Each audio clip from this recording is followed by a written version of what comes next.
In this paper, I'm going to argue that the social contract metaphor, despite all its problems, can be rethought in a way that both subverts the problematic aspects of contractarianism and fulfills its nobler aspirations.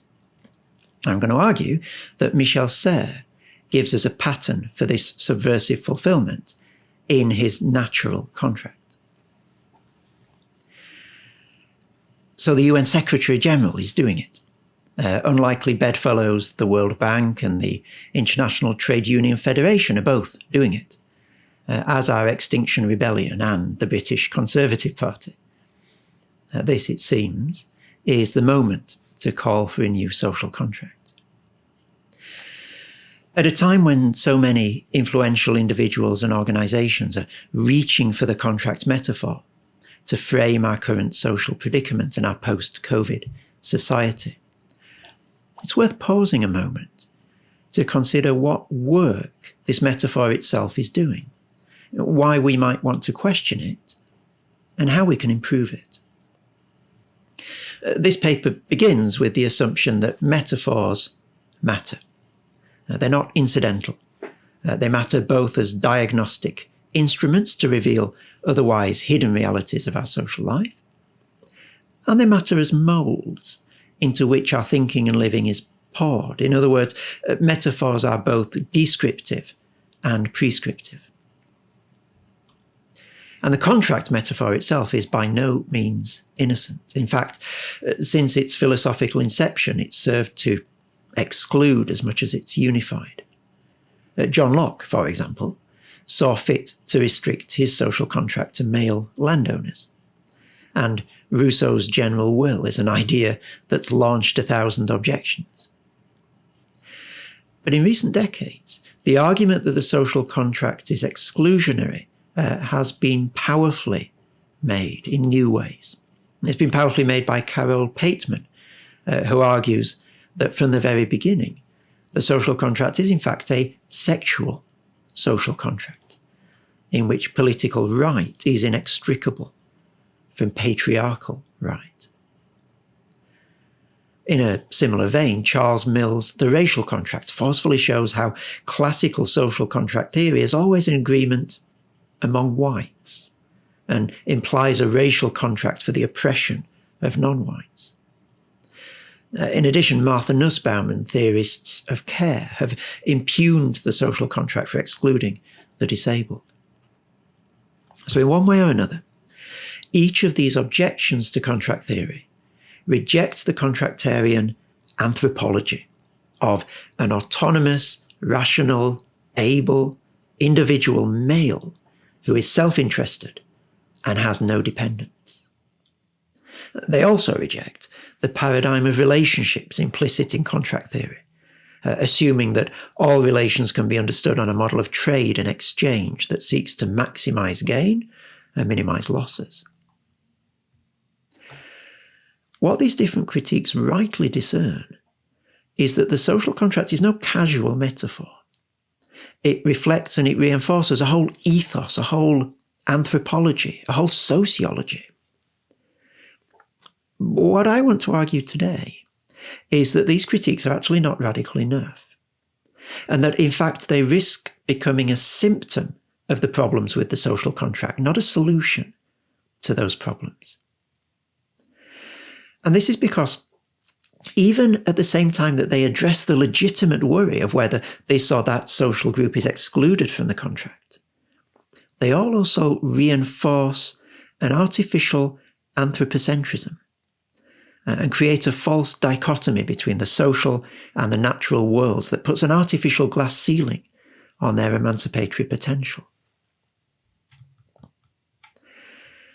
Many of the exclusionary problems of social contract theory derive from the fact that it's built on one major, fundamental, exclusionary gesture.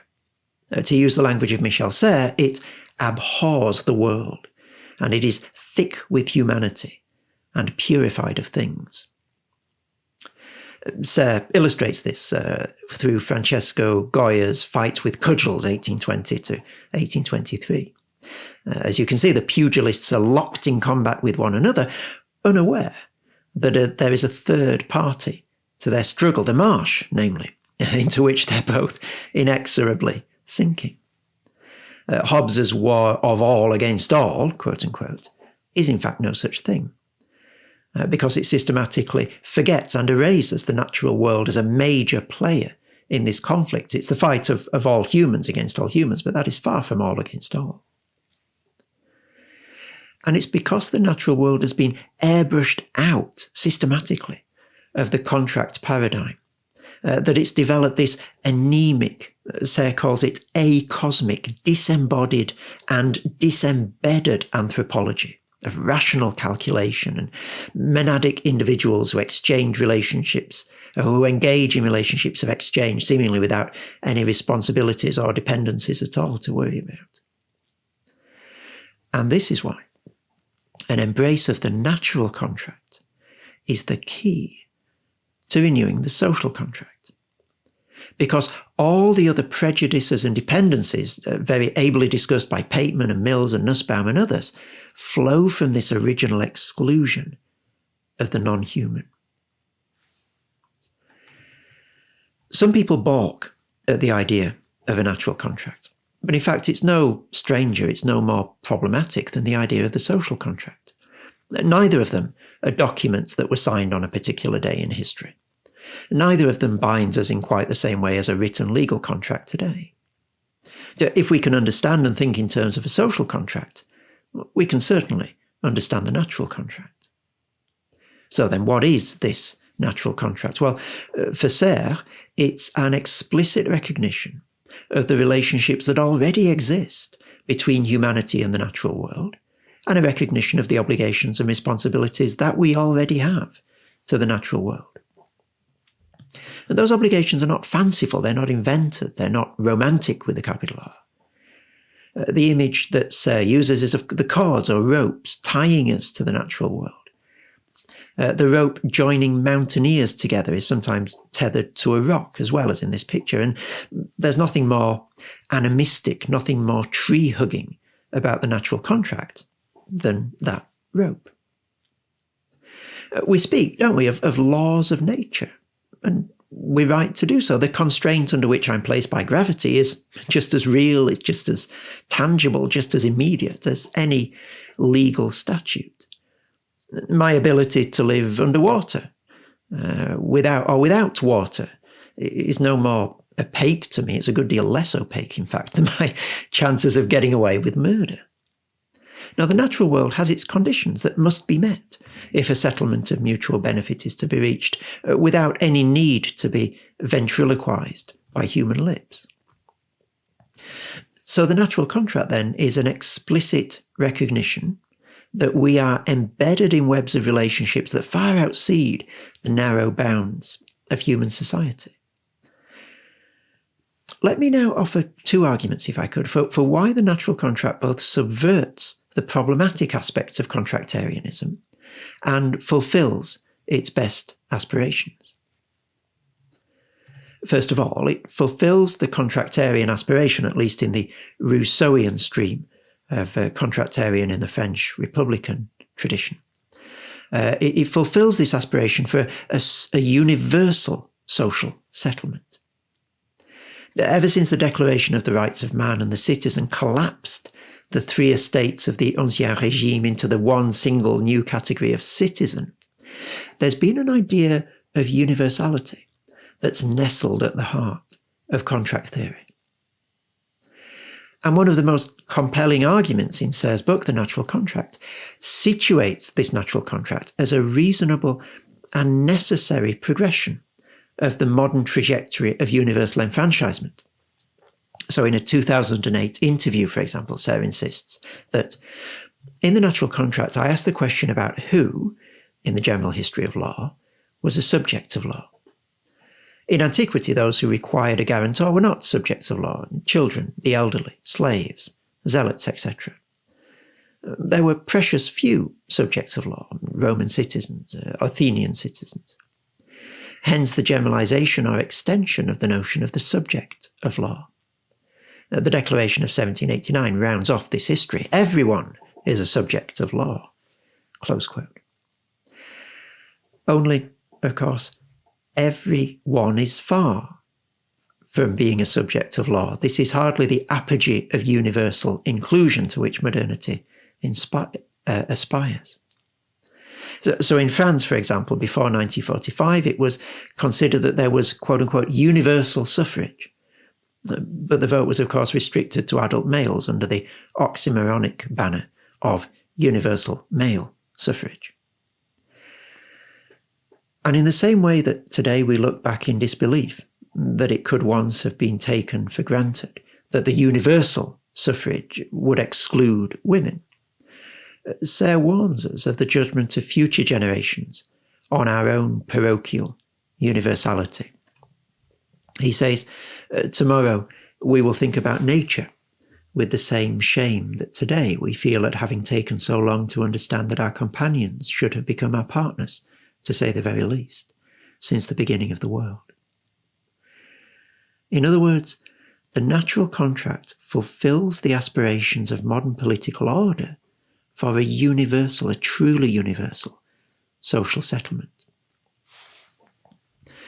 Secondly, the natural contract subverts the damaging anthropology of the social contract, and what it gives us in its place is a humbler, more aware, wiser humanity. It shows us the exchange model of relationships to be an artificial fantasy that it replaces with the paradigm of parasitism. And this parasitic paradigm is truer, I would argue, to how things really are. We're all parasitic, are we not, on our mothers before we enter into any relationships of rational exchange.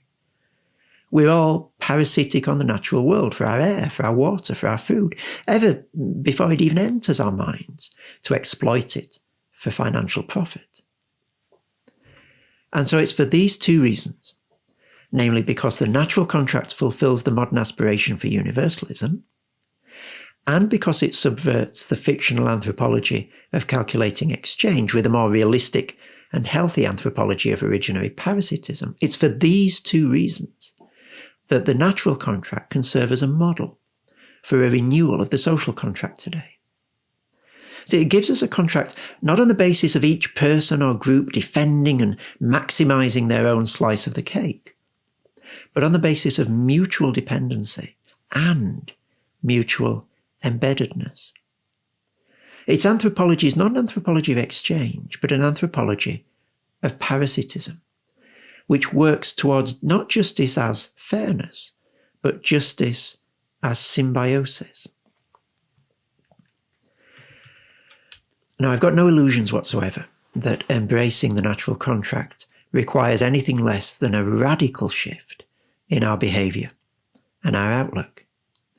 The anthropology and the cosmology of the social contract run deep in our lived experience. They frame our surroundings, including the natural world around us, coding them as goods to be exploited and transacted. They figure relationships as contractual, which means that we can break them whenever we feel that the benefit outweighs the cost. And our relationships with each other and the natural world are strategized using the myopic rationality of game theory. No, it isn't simply a metaphor. It's an ethos. It's an index of a powerful social imaginary, or what Michel Serres calls a global intuition. So if then we are to renew the social contract, what we need is not simply new legislation, and not simply a recalibration of the relationship between employers and employees, as has been suggested, because these are epiphenomena of deeper assumptions, deeper presuppositions. What we need is a new global intuition, what Serres calls a new way of being in the world, or elsewhere, quote, a different style of thinking and writing, style as a method of seeing and understanding things, close quote. Now let me conclude by explaining why I think that Serres' natural contract is not only theoretically compelling, but also strategically, politically brilliant. It's easy to complain about the shortcomings of the contract metaphor, and there are many of them. But such legitimate complaints tend to leave the contract paradigm itself intact. What Serre is doing, on the contrary, is attacking it on a much deeper level, on the level of the global intuition that sustains it and upholds it. And this means that Serre's natural contract is able to piggyback on terminology that already has wide recognition, social contract terminology. The natural contract doesn't require us to buy into a new language or to throw away our familiar social ideas. It simply requires us to follow their existing vector to its full expansion. In fact, it uses the potency of the very assumptions that are undermining any efforts to embed sustainability in our predispositions and instincts, namely that the social contractual illusion that our primary duties and obligations are all contained within an exclusively human social sphere.